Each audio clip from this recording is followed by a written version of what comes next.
welcome back to the 80s Toy Museum.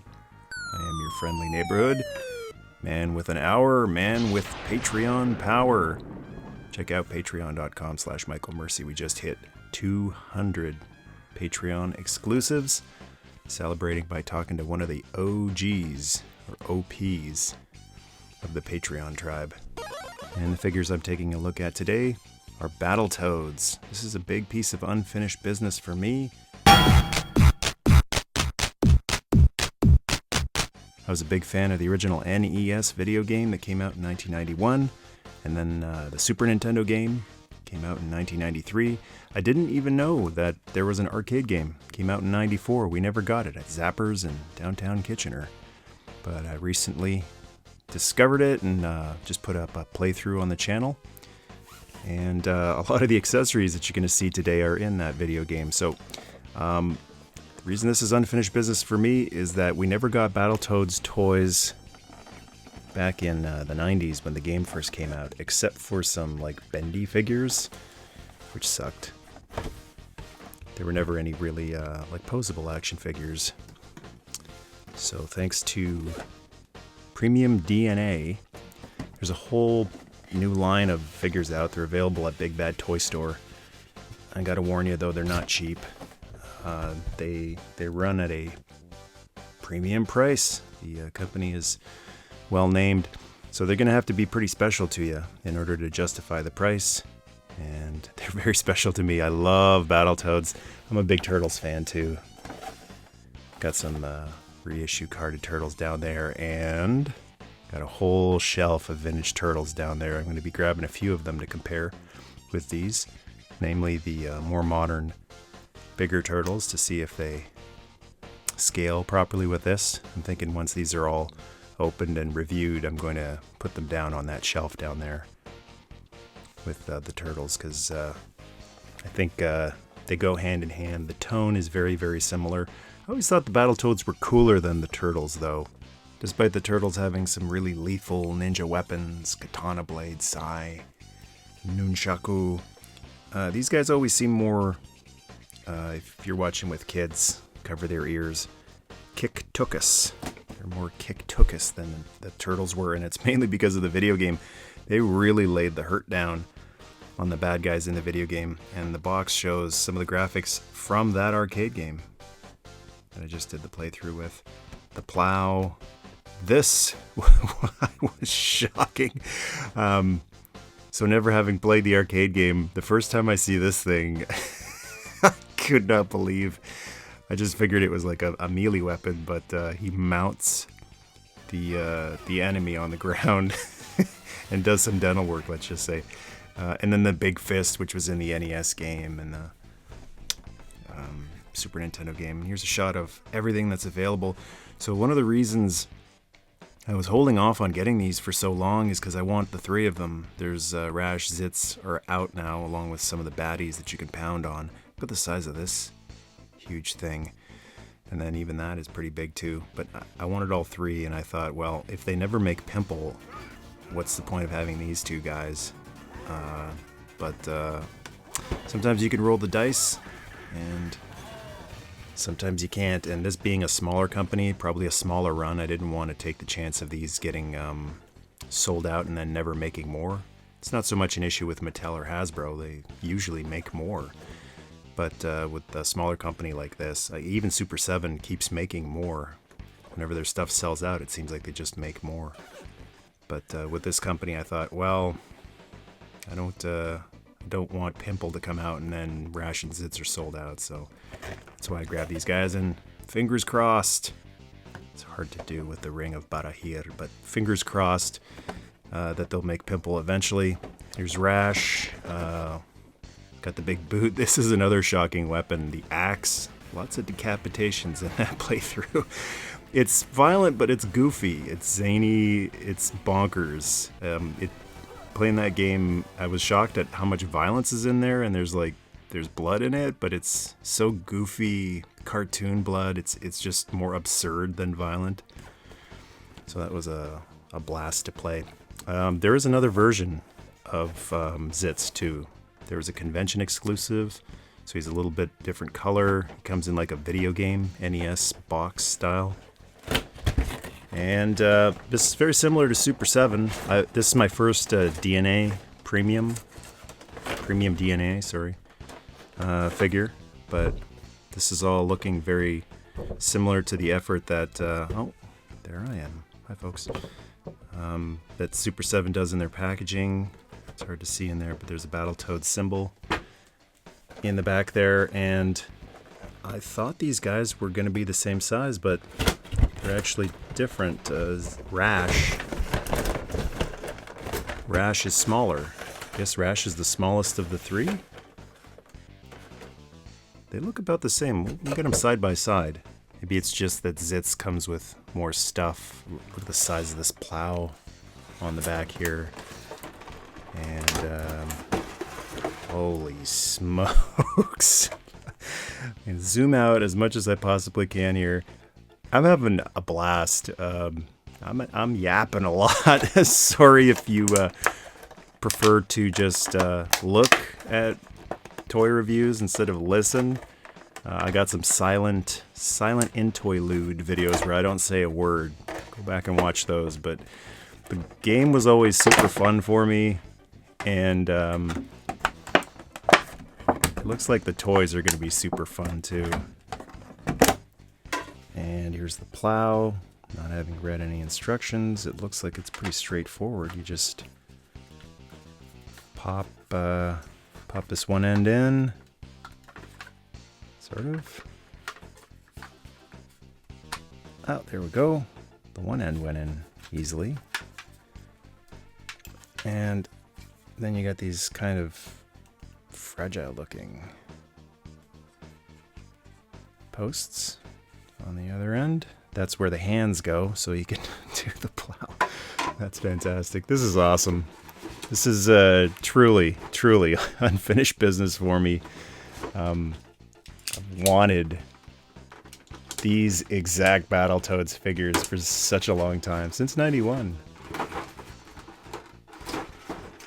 Not just figures like the turtles are, but with all the zany, crazy attachments. So I'm really glad that they included all this stuff. So we got extra hands, or everything is, whoa, it's just like Battletoads. And here's a look at Zits with all of his accessories.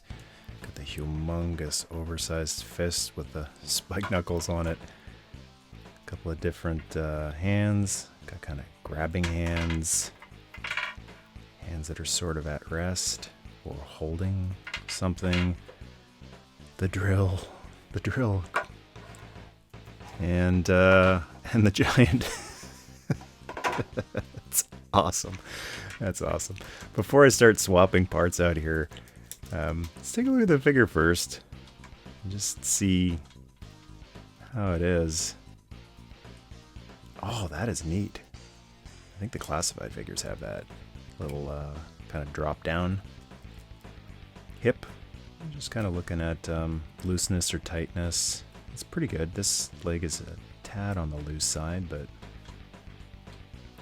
it's I think tight enough to hold him. He's so top heavy. He's really top heavy. I love him. It's like he jumped right out of the video game. Really nice tightness on the upper body. Everything is right out of the box, feels great. We don't have any stuck joints here.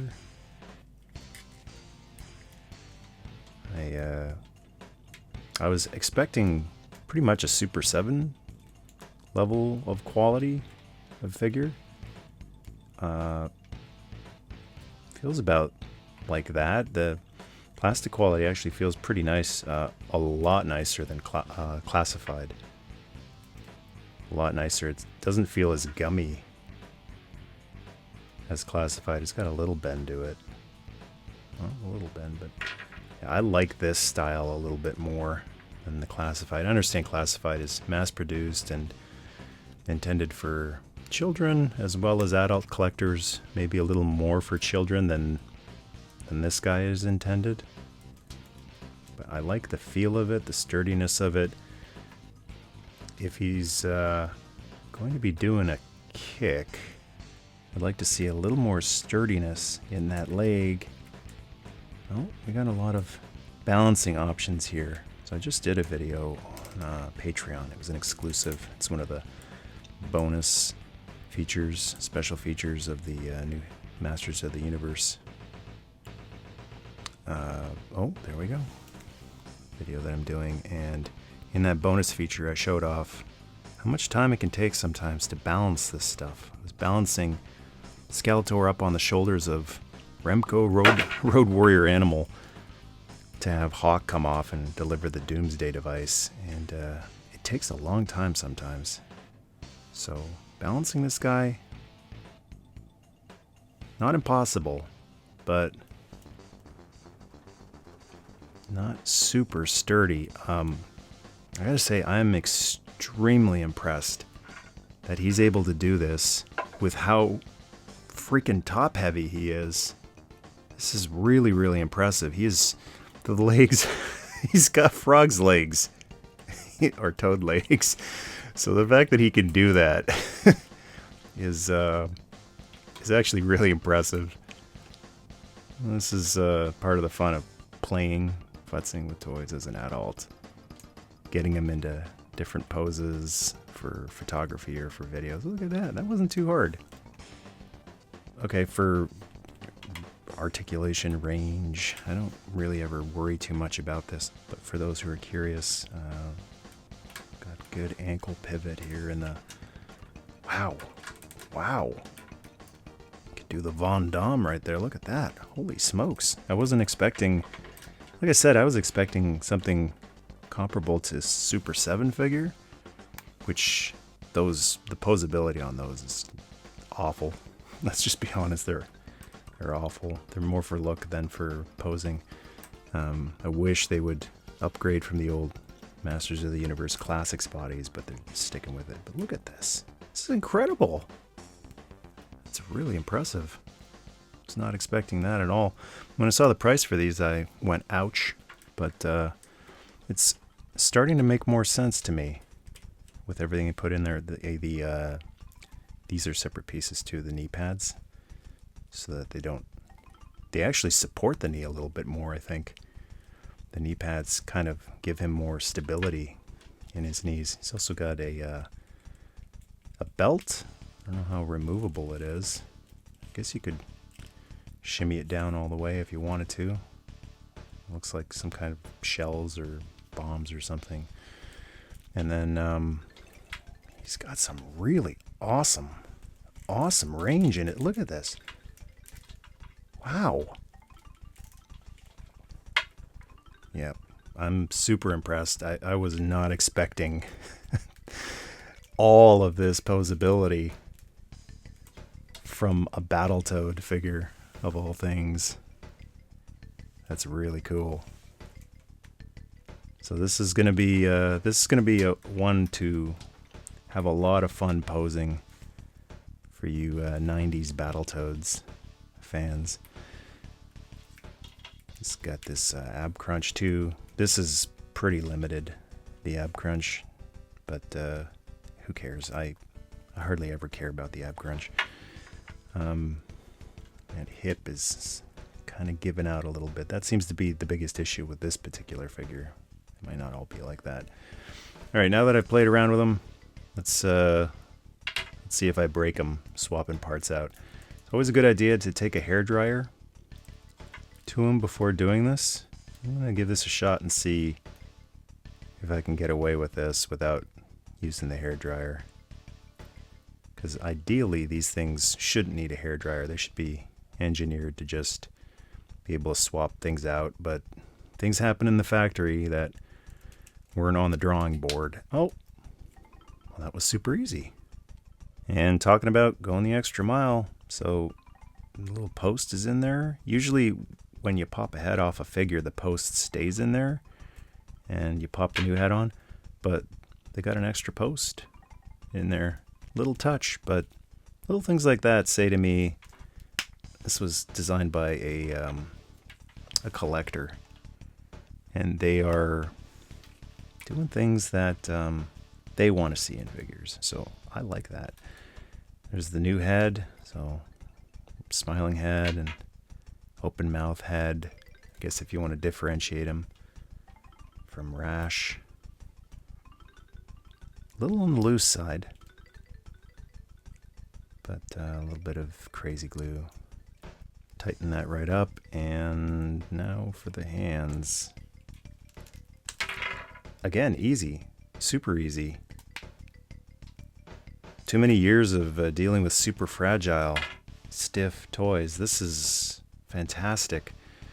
I don't think the fist actually fits in here. No. So you'd have to remove the fist, and then this looks like it just goes over. Now, thing to watch out for here, I think, there's a little bit of paint, I think, on the edge here. Yeah, it's like dark silver paint. And that's just held on by friction, so I think run the risk of wearing some paint off. I think that this outer ring is actually supposed to... Yeah, it pops. That's great, actually. It locks right in. I just wonder if that's going to be wearing off paint. Okay, if he wasn't top heavy before, like DDP would say, good God, this is incredible. This is awesome. This is some of the most fun I've had doing a toy review in quite some time. I'm glad I'm doing this live instead of scripted. This is awesome. That's so cool. It's such a huge part of the Battletoads lore. The big, ridiculous, oversized fists and hands and all that other stuff, the weaponry. So that's definitely one of the ways I'm going to be displaying this guy. But, oh man, and I'm pretty sure that he can't possibly balance on one foot again with this giant hand on here. If he can, that really says something about the stability of the figure.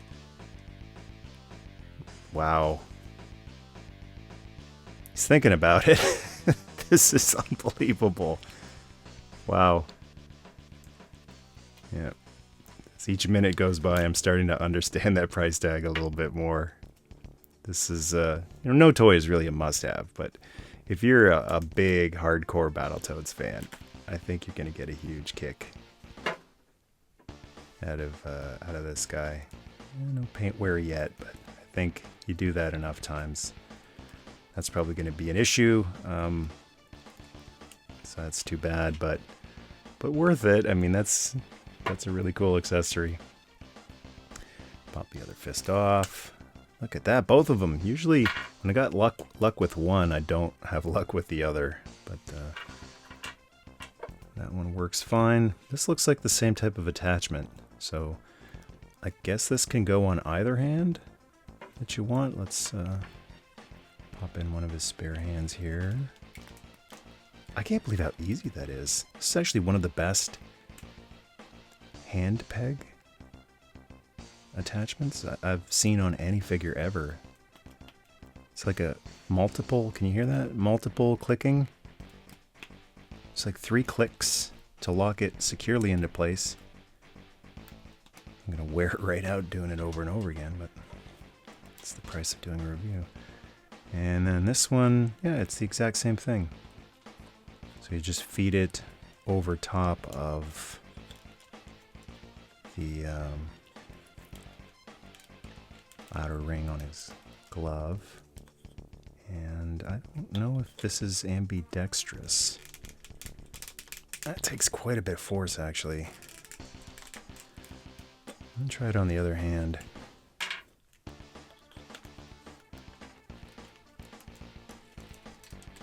That's a little better. It's a little better on the other hand. Pop another hand in there. And now we can go drilling for oil. The combination of the face, the drill, these are awesome. These are awesome. I can tell you right now, these will be on my list of best figures of 2024. Did they come out in 2024? I don't know when they came out. They might have came out last year, but this is just fantastic. It's so ridiculous.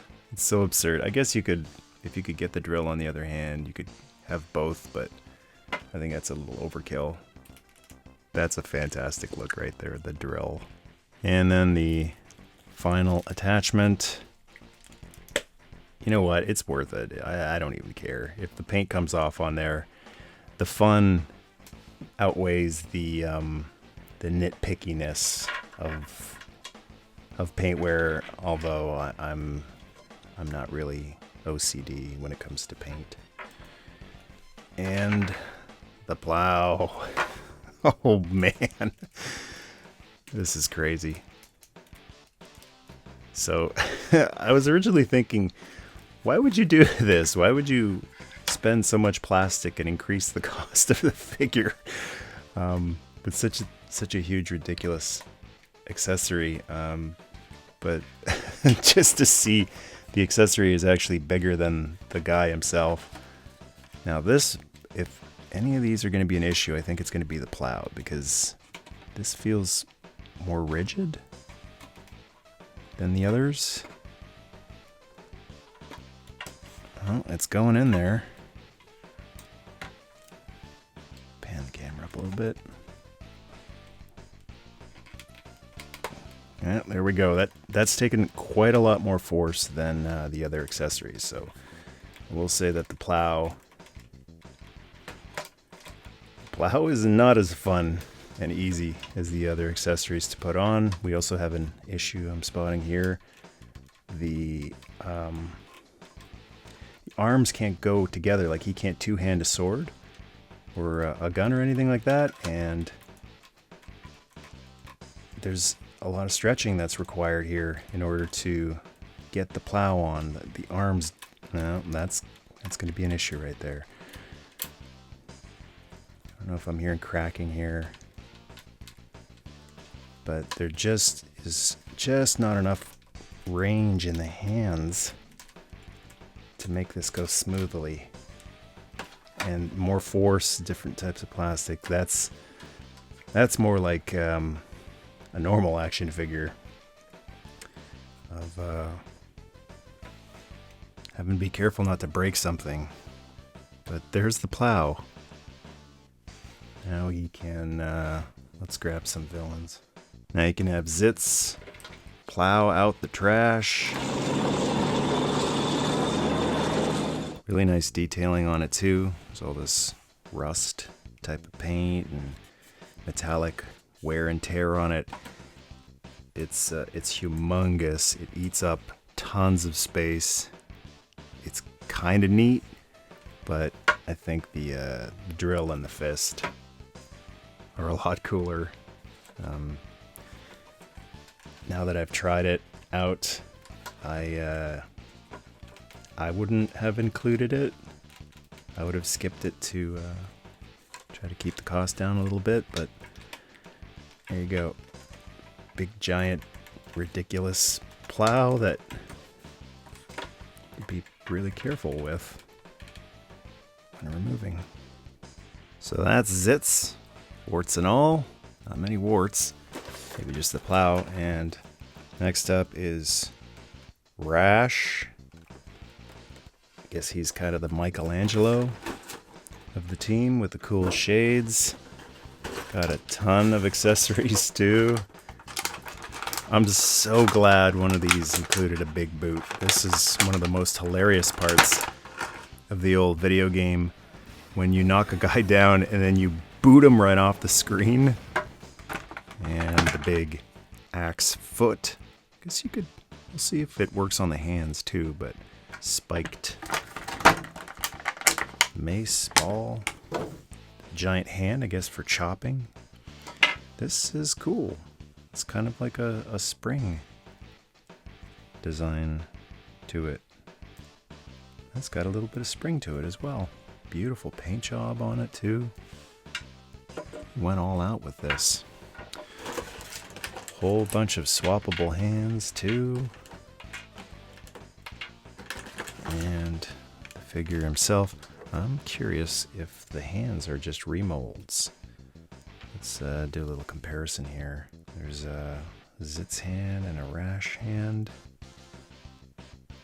Looks like the same mold, so they're able to save a little bit on costs there. And the figures themselves, I think, are the same mold. Looks like they're the exact same height. Body parts look like they're shared. Looks like the belts are the same too. Rash looks like he's more defined. Yeah, he is. Rash has the six-pack. Zits is more of a cuts are for kids mentality. A few other differences. Rash has slightly longer spikes on his knee pads. He's got these things tied on his biceps. No gloves. Looks like same feet. He's got sunglasses. No alternate head for Rash. That's interesting. Nice bright green. Same type of posability since it's the same body. Drop down hip. That hip is a little tighter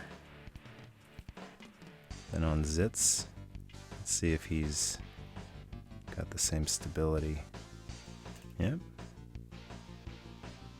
It's nice to do two of these guys at the same time and see if it's like a construction issue or if it's just a design flaw and it's going to be like that for every single figure. He's also, I think, yeah, he's got the exact same posability. Do the splits. Wow.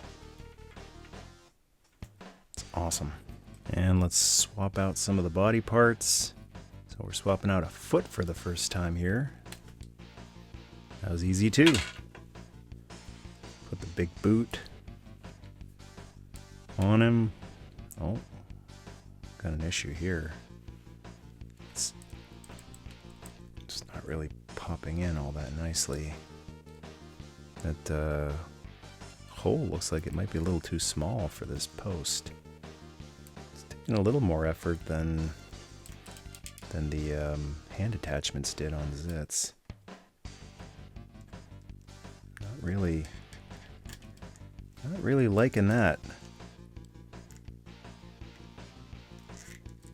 That took quite a bit of effort. No hairdryer required, but that does not pop on as easily as the hand attachments do. So this is gonna be a major issue. This is such a huge boot. It's so huge it covers the ground he walks on. Shout out to the big cat, Ernie Ladd. So the boot is making that knee want to bend. Let's see if we can use the, yeah, you can. You can use the knee pad or the knee, whatever that is. You can put it in a certain position to try to lock that knee a little bit. Let's see if I can balance him. That's a lot of pressure being put on that not that tight ankle joint. It's not as loose as some classics, Masters of the Universe classics figures, but it's about all you can do. You can't go too far back. He's already too top heavy. So you can't really get like that giant. That's so awesome. It's like the video game come to life for me. Oh my gosh, that's amazing. That's fantastic. Oh. That's great. I'm loving this. That's just fantastic. I didn't think I'd be able to get him in a pose like this. He keeps wanting to fall back when I move the turntable, but there is enough range in that ankle that you can kick some serious foot. Well, looks like he'd be kicking Scorponok instead of a foot soldier. And let's try a few of the other attachments on him. See how hard it is to get this off. Comes off pretty easily. the mace foot. The hole looks just about as small.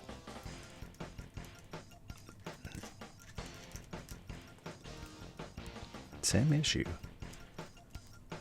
Not loving these foot attachments as much as the hand attachments, but there we go.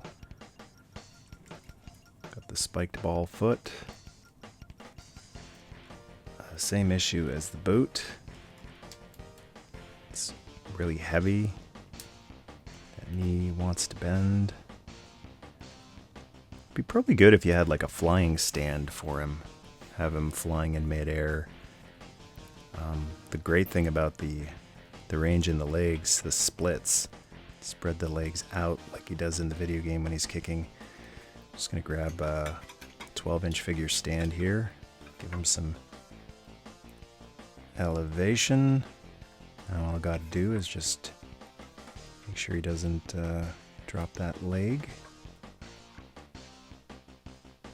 The hip is having an issue holding that leg up.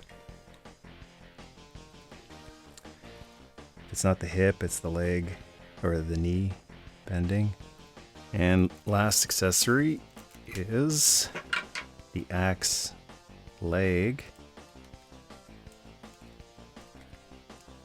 It's gonna be the same thing again here. Pop that on there. Oh, that's lighter. Feels lighter.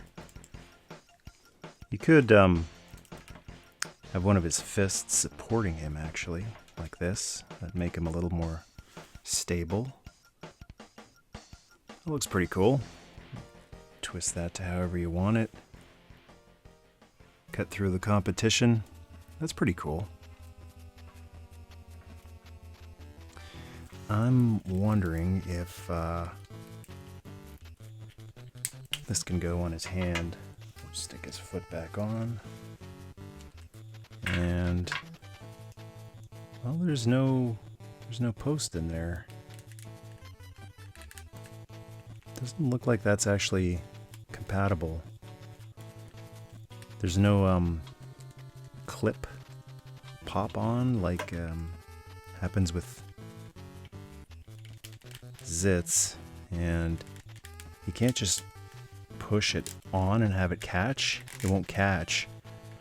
So a little bit of sticky tack would be needed if you want this to be a hand weapon. It's not compatible with his hands. And then the final accessory, pop that hand back on, is the big hand, I guess the chop. So you can have a chop off with who else but the Nature Boy, Ric Flair. And he can also do his impression of Andre the Giant when he's drinking from a can. This is the can from the NECA Alf. Actually doesn't fit in there. This plastic isn't very bendable. Get the can in there. There we go. Have a sip after being parched from beating on space scumbags all day long. And to finish off, a size comparison with the only modern turtles that I have. This is the Playmates turtles that came out some years back. I don't have any the Super 7 or the NECA ones. Those look fantastic, but when these came out I thought they were awesome, and I just stuck with them, and the heights look absolutely perfect. They look exactly the same size. So I'll be sticking these Battletoads in on the turtle shelf. They're mean, they're green, they're on the scene. I'm really hoping for that pimple. Please make the pimple. I hope he's in the works, in the pipeline. These guys aren't complete without Pimple, just like these guys aren't complete without their two brothers. And that's your look at the Premium DNA Battletoads Zits and Rash. If you can only get one of them, I would recommend getting Zits. The hand attachments are a lot more fun. Not as much balance issues since they're hand attachments instead of foot attachments. You get this humongous, ridiculous plow, which isn't all that fun to deal with, but It's a lot of stuff. And with Rash, the foot attachments are cool, but they just don't pop on as nicely, as enjoyably as the hand attachments on this guy.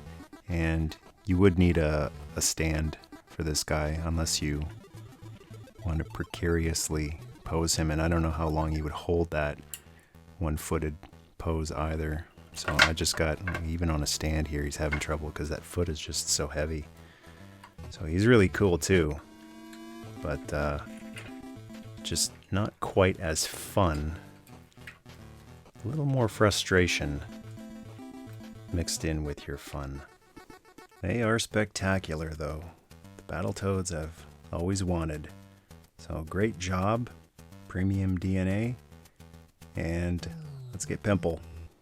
Seriously, you can't make these two guys without making Pimple. We gotta get Pimple.